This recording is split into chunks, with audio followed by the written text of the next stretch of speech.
Divisiveness, polarization, strife, it's all around us these days.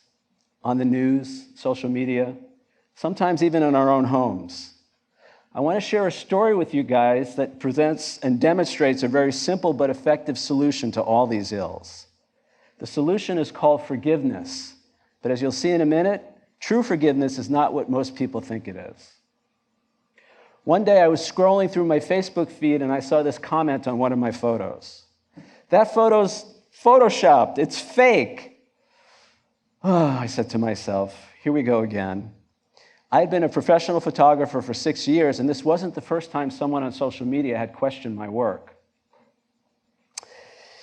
Now, it seems that some people feel they have a special duty to keep the world safe from fake photos. But as you'll see in a minute, I was presumed guilty without a trial and without being able to present any evidence on my own behalf. In case you couldn't tell from that last sentence, I used to be a lawyer. I worked in the entertainment business, and I was an entertainment attorney in Los Angeles for many years. This is where my love of photography and filmmaking comes from. In 2009, I lost my law practice in the global financial crisis. It was after that I decided to pursue my passion for photography full time. While there were many challenges along the way, I'm glad I made the switch. When I decided to change careers, I moved back to the New York City area. I grew up there, and now one of my specialties as a photographer was taking pictures of the Manhattan skyline. I have photographed it from all angles, including out of helicopters, in all different types of weather and at all times of the day and night. With regard to this person's comment, my initial reaction was to attack him back. I wanted to say, it's a real photo, get a life. Just because you can't do it doesn't mean it can't be done. But I had tried that in the past with other naysayers, and it never went very well. Moreover, I spent the last 30 years trying to improve the way I interact with other people. Between therapy, 12-step programs, and all kinds of workshops and seminars, I made a decided effort to change how I see myself to improve the way I interact with other people. So I quickly decided that attacking this person back was not the way to go. Now, for some context, here's the photo in question. As you can see, it's a picture of the Empire State Building and the Statue of Liberty. From the perspective, it looks like the statue is right in front of the Empire State Building. The key to this photo is the lens I was using. It was a long telephoto lens like the ones you see on the sidelines of football games every Sunday. Like a telescope, it compresses the distance between objects. The lens is so powerful that I was actually standing in Bayonne, New Jersey, several miles away when I took the picture. From there, it's an unobstructed view from where I was standing to the statue and then to the Empire State Building right behind it. The result is a stunning but entirely real photograph, exactly the way it was captured by my camera. No Photoshop involved.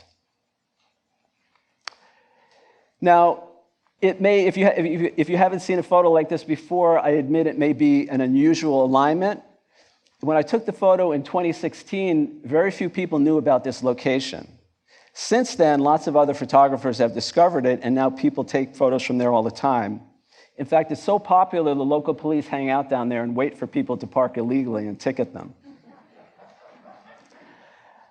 So what happened was the person who made the comments initially that this is a Photoshop, that it's not a real photo, he based that opinion on the fact that he didn't believe that this alignment was possible. I found that out when I sent him a private message.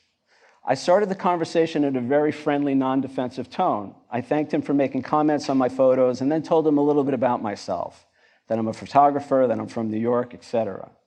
I finished by assuring him that the photo was real. He responded almost immediately, something to the effect of, I don't care who you are or what you do, that photo is fake. I've lived in New York for years and that alignment is not possible. I have to admit I was a little surprised by his response, but I continued to take the high road, and I said, I appreciate your comments, and you're certainly entitled to your opinion, but once again, I assure you the photo is real. I can't remember his exact response, but he let me know in no uncertain terms he still wasn't buying it. New Yorkers can be a tough bunch at times. I was about to let the whole thing go when I decided to take a look at his Facebook profile. It turns out he was a photographer as well as an artist. He had a business selling products with his images to New York souvenir shops. As I perused some of his photos and his images, which were actually pretty good, I noticed an image that was very similar to mine, except it was more like a collage than a photo. It had a whole collection of different NYC landmarks that were obviously cut and pasted together, something that would appeal to tourists, which is fine. I support anything that helps promote the New York experience, but at least now I began to understand what was going on. Psychologists define projection as a process where a person assigns unwanted traits in themselves onto another person. Or as they say in 12-step programs, if you spot it, you got it. So I'm not a therapist, but if he was projecting his own habit of photoshopping images onto me, suddenly it all made sense. The next day I messaged him. I told him I had checked out some of his work and I was genuinely impressed with it. I also asked him more about his souvenir business. He said he sold souvenirs online and wholesale to stores that cater to the Big Apple's tourist trade. He also revealed that he was from another country and came to the US to make a better life for himself. Again, I was impressed. I told him I respected anyone who could make a move like that and also start their own business. Now, despite the improving tone of our conversations, he still wasn't entirely sold on the idea that my photo was real. So eventually, I offered to show him the spot where I took the photograph. As locations are usually well-guarded secrets amongst photographers, this got his attention. He said if I was right, his apologies would be all over Facebook and dinner and drinks would be on him. Things were certainly looking up. But here's where it gets interesting. Eventually, the tone of our conversations changed so much that he eventually became a paying customer of mine.